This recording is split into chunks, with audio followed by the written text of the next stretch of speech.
bagiku, terang bagi jalanku. Shalom siswa-siswi Krista Mitra dan para guru. Kita akan memasuki renungan firman Tuhan di hari Rabu ini. Mari bersama-sama kita satu dalam doa. Mari kita berdoa. Ya Tuhan, terima kasih hari ini kami boleh kembali berkumpul dalam media online, dalam persekutuan kami di hari ini. Kami bersyukur untuk firman Tuhan yang sebentar lagi kami akan dengarkan, yang mengajarkan kami tentang seberapapun atau bagaimanapun kondisi kami dalam kehidupan di dunia ini seharusnya tidak menghalangi kami untuk melakukan suatu karya dalam kehidupan kami. Tuntun kami Tuhan dalam segala keterbatasan yang kami alami saat ini. Kami serahkan pemberitaan firman Tuhan hanya ke dalam nama Tuhan kami Yesus Kristus. Amin. Baik saudara-saudara yang dikasihi Tuhan, tema hari ini adalah Yesus anak tukang kayu. Dan bacaan kita dari Matius pasal 13 ayat 53 sampai 58 berbunyi demikian. Setelah Yesus selesai menceritakan perumpamaan-perumpamaan itu, ia pun pergi dari situ. Setibanya di tempat asalnya, Yesus mengajar orang-orang di situ di rumah ibadat mereka. Maka takjublah mereka dan berkata, "Dari mana diperolehnya hikmat itu dan kuasa untuk mengadakan mujizat-mujizat itu? Bukankah ia ini anak tukang kayu? Bukankah ibunya bernama Maria dan saudara-saudaranya Yakobus, Yusuf, Simon dan Yudas? Dan bukankah saudara-saudaranya perempuan semuanya ada bersama kita? Jadi dari mana diperolehnya semuanya itu?" Lalu mereka kecewa dan menolak dia. Maka Yesus berkata kepada mereka, "Seorang nabi dihormati di mana-mana, kecuali di tempat asalnya sendiri dan di rumahnya."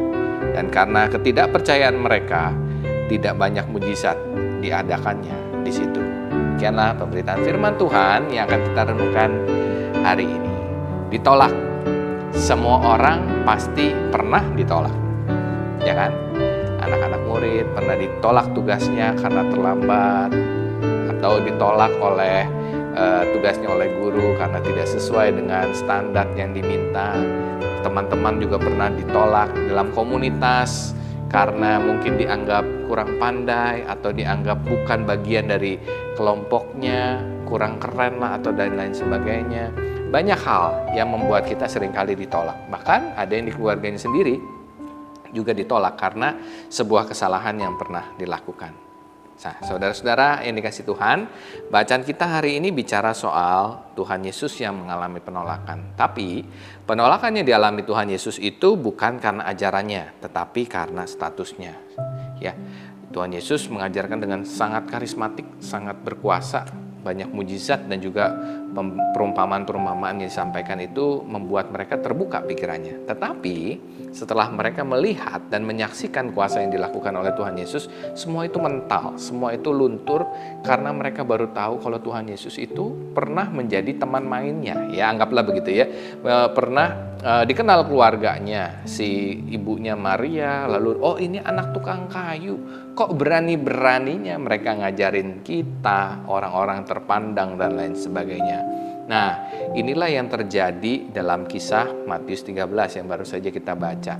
Bahwa Yesus mengalami penolakan bukan karena ajarannya, tetapi karena statusnya sebagai anak tukang kayu. Dan inilah dunia.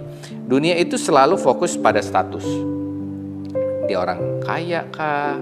Dia anak bangsawan kah? Dia dari kota manakah? Dia parlentek kah?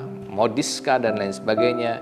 Dan fokus kepada penampilan, ganteng nggak, kaya nggak. Kalau datang ke sekolah, mobilnya pakai apa. Kalau pergi kemana, pesta undangan, bajunya pakai apa. Hadiahnya yang dikasih, harganya berapa. Semua pokoknya yang kelihatan dari luar. Itu dunia. Lupa kalau dalam sebuah dan dalam kehidupan itu butuh yang namanya proses. Butuh yang namanya perjuangan, butuh yang namanya pengorbanan, dan hal-hal lain yang tidak nampak. Seperti gunung es yang muncul cuma sedikit, tapi yang di bawah itu besar. Begitu juga kan dengan orang-orang dunia. Thomas Alva Edison, Jack Ma, Elon Musk, lalu juga penemu KFC, McD, dan lain sebagainya. Semua itu sukses ketika mereka berproses dulu. Banyak yang menentang mereka di awal-awal. Jack Ma, kalau teman-teman dan saudara-saudara pernah lihat ceritanya, dia ditolak di mana-mana dengan idenya Alibaba itu, sampai akhirnya semua termangu-mangu melihat bahwa apa yang dibuatnya itu berhasil dan menjadi nomor 1 di dunia kan sekarang. Ini semua karena sebuah proses. Jadi apa yang ingin saya sampaikan adalah jangan biarkan penolakan itu menghalangi saudara untuk berkarya. Jangan biarkan orang itu mengatakan satu hal dan itu mempengaruhi. Boleh masuk, tapi jangan itu membuatmu jatuh dan terpelanting, bahkan kamu jadi tidak bisa bangun lagi. Biarlah itu menjadi satu motivasi yang membuatmu bisa bertambah dan menaiki tangga-tangga kehidupan yang lebih baik dari sekarang. Ya, misalnya orang tuamu tidak suka dengan cara-caramu belajar, tapi jangan sampai belajar itu nilainya jelek ya dengan cara-cara kita. Tapi biarlah apa yang saudara-saudara sukai, apa yang saudara-saudara minati, walaupun kurang disetujui tapi saudara-saudara suka, geluti.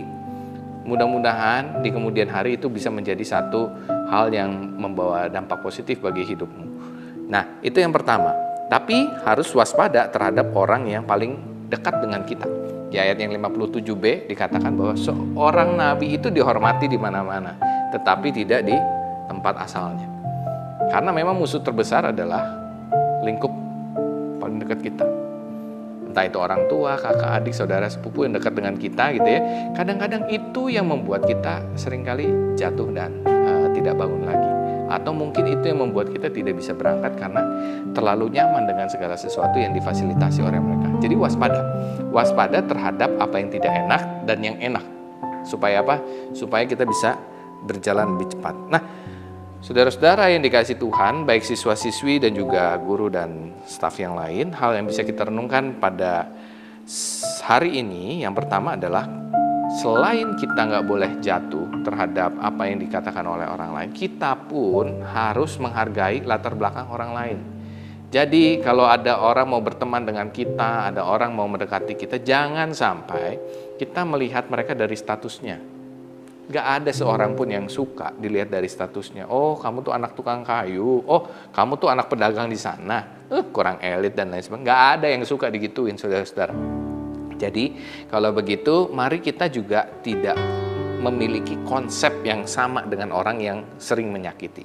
Mulut kita ini jangan dipakai untuk menyakiti orang. Jadi, yang pertama, walau kita ini, ke kita sendiri, kita juga nggak boleh menilai orang lain dengan seenaknya. Ya, itu yang bisa kita terima. Satu lagi, dan yang kedua adalah kalau kita ya mau maju dan mau sukses, nggak masalah tentang latar belakang kita sekarang. Jangan itu membuat kita nggak mau maju karena kita malu.